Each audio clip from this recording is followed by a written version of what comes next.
the thigh bone going into the hip socket.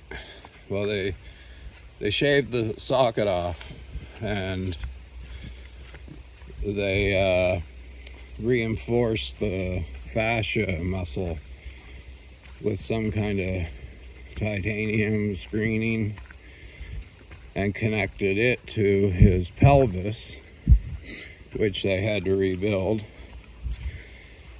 And so basically his back end, it's just muscle that holds it together.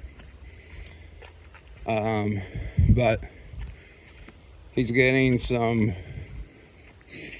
arthritis and swelling in that pelvic hip bone or thigh bone, and it's starting to cause him a lot of discomfort. So maybe back to the blade again, hoping they can treat it a different way, because he's not a young guy anymore. He might look it, but he's not. And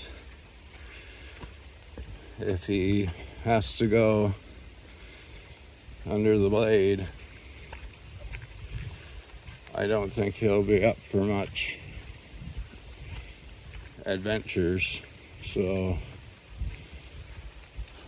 we hope and see. Anybody out there that has gone through this process, it would be nice to hear from you, just to know how your dogs or cat or whatever has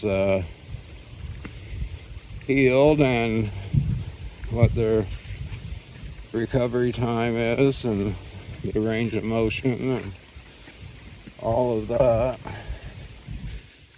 So yeah, if anybody has gone through this process, I'd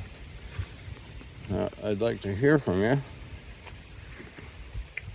because the people who watch these videos, we know you're all animal lovers, or you wouldn't be watching them. So, and I'm sure a lot of you have gone through issues like this. So